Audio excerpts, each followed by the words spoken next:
Assalamualaikum warahmatullahi wabarakatuh. Selamat pagi pemirsa. Kembali lagi bersama saya Zahra Filjana di Liputan Seputar Sukoharjo. Baik pemirsa, pada pagi hari ini Madrasah Diniyah Wusta Salafiyah Syafi'iyah 2 Putri melaksanakan seminar motivasi serta demisioner dan pelantikan yang bertepat di auditorium Pondok Pesantren Salafiyah Syafi'iyah Sukoharjo Situbondo. Baik pemirsa, berikut liputan selengkapnya.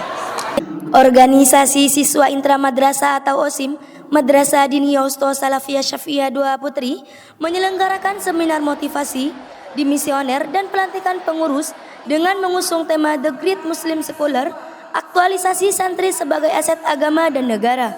Kegiatan tersebut berlangsung di auditorium Pondok Pesantren Salafiyah Syafi'iyah Sukoharjo Situbondo.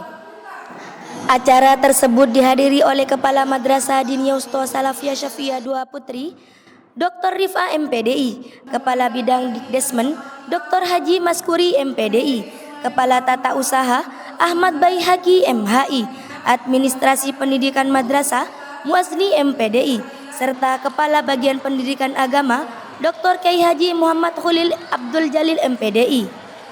Kehadiran Wakil Bupati Situbondo Ulfi SPDI menjadi momen istimewa yang menambah semangat kegiatan tersebut. Selain itu, acara juga dihadiri oleh para tamu undangan dan seluruh siswi Madrasah Diniyah Wusta Salafiyah Syafi'iyah 2 Putri. Ada pesan yang kami akan sampaikan pada saat ini. Apa sih peran pemimpin pemerintah yang berasal dari santri? Apa saja yang harus dilakukan? Yang pertama, adik ketika jadi pemimpin tidak hanya menjadi bupati atau wakil bupati, menjadi pemimpin di desa, di kecamatan, atau mungkin menjadi anggota legislatif atau anggota dewan. Apa yang harus dikedepankan? Yang pertama adalah menjadi teladan akhlak di jabatan publik. Ini hal yang sangat berat untuk kita.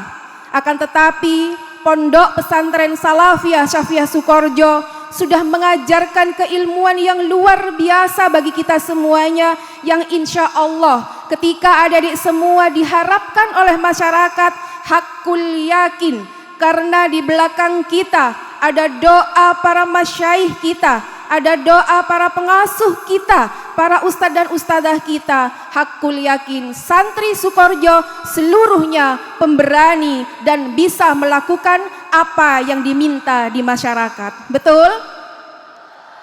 Siap adik-adik santri? Siap menjadi anggota dewan?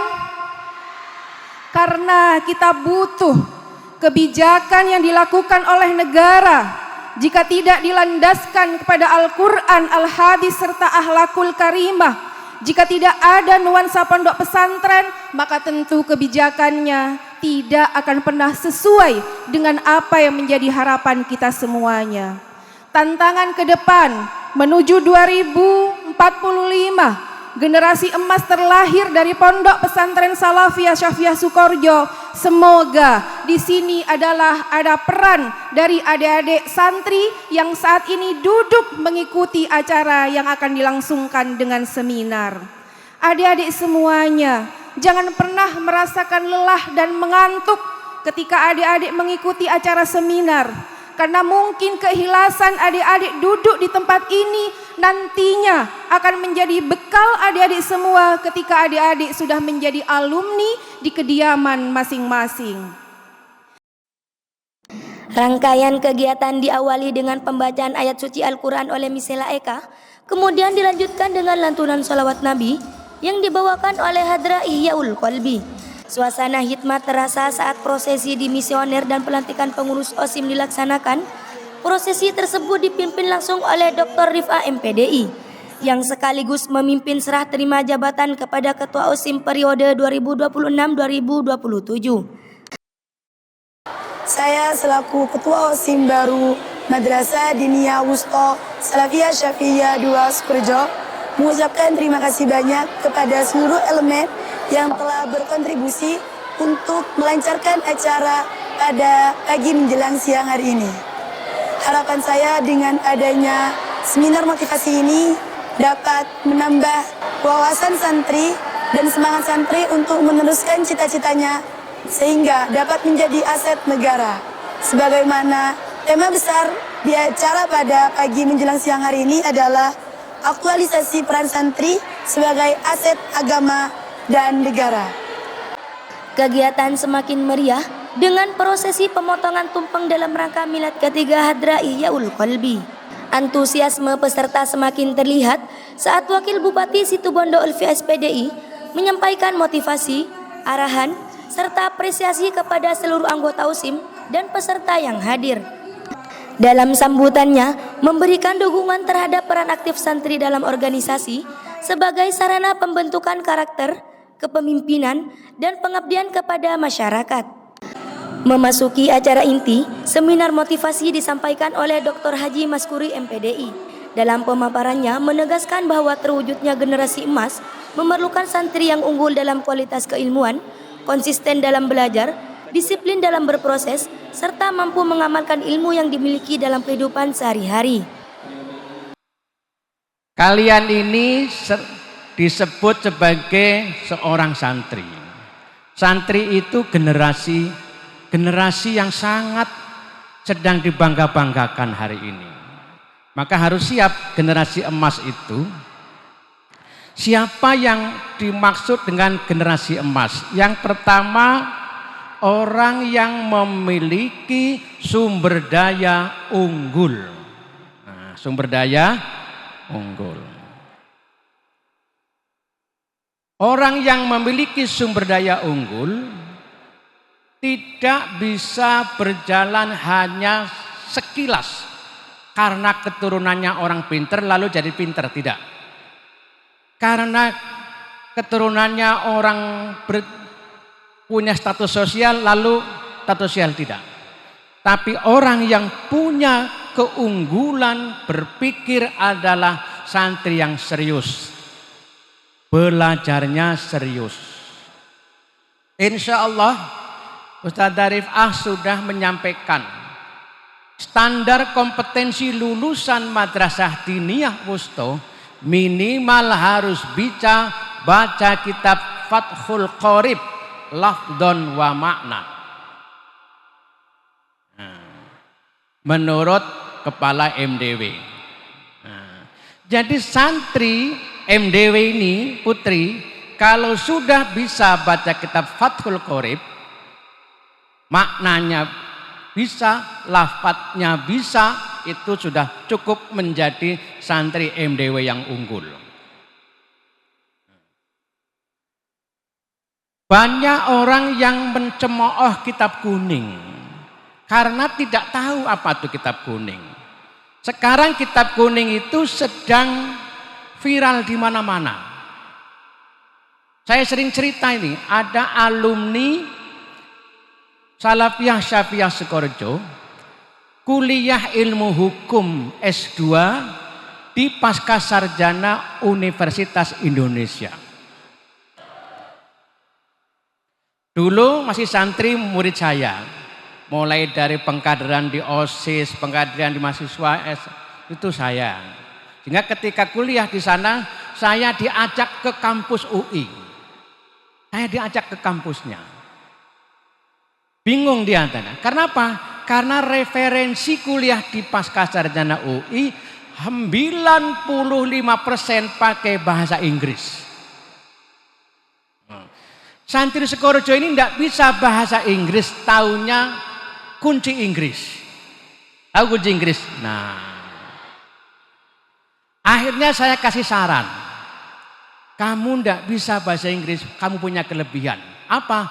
Baca kitab kuning. Karena kamu lulusan Mahat Ali. Baca kitab kuning. Gimana caranya? Bawa kitab Fathul Qorib ke ruang kuliah Pascasarjana UI. Akhirnya kitab Fathul Qorib ini dibawa ke kampus. Semua dosen bingung.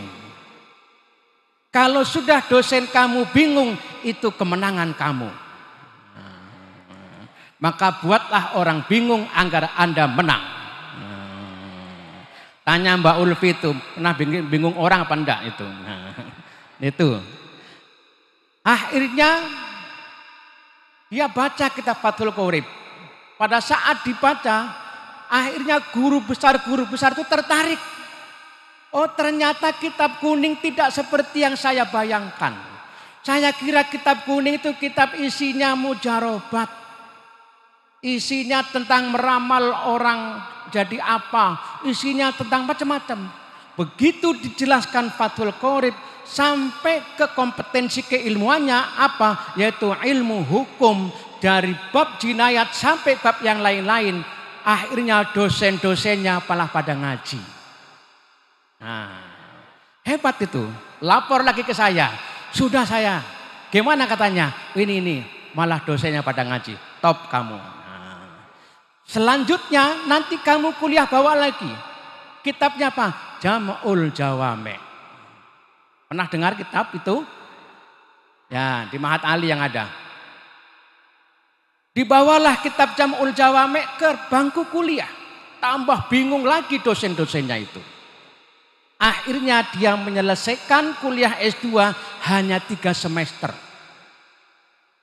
Kenapa? Semua dosen menyarankan kamu bikin tesis yang sumber rujukannya dari kitab kuning saja. Ini kitab hebat ternyata. Jadi Anda lulusan MDW, bisa Fathul Qorib, nanti Anda kuliah S2, S3 di Harvard University Amerika Serikat, bawa kitab Fathul Qorib. Wah. Kenapa? Biar dosennya bingung. Tapi saya tidak pernah ngisi kuliah jadi bingung sama dosen. Sama mahasiswa. Bingungnya kalau sudah tidak disiplin. Setelah penyampaian materi, kegiatan dilanjutkan dengan sesi tanya jawab yang berlangsung interaktif.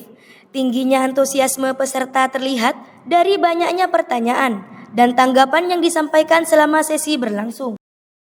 Di sini saya sebagai Malika kedua.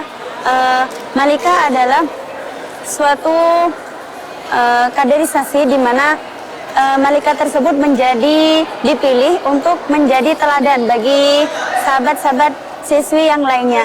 Jadi harapan saya untuk kedepannya adalah bagaimana saya untuk amanah dalam menanggung amanah yang telah diberikan ini, dan juga untuk teman-teman semuanya tidak harus menjadi Malika untuk menjadi teladan, karena kita sebagai siswi juga harus selalu mematuhi peraturan dengan sebagaimana mestinya. Dan untuk yang terakhir, ucapan terima kasih tak lupa saya ucapkan untuk kedua orang tua saya dan semua pihak yang telah mempercayai saya dengan amanah ini.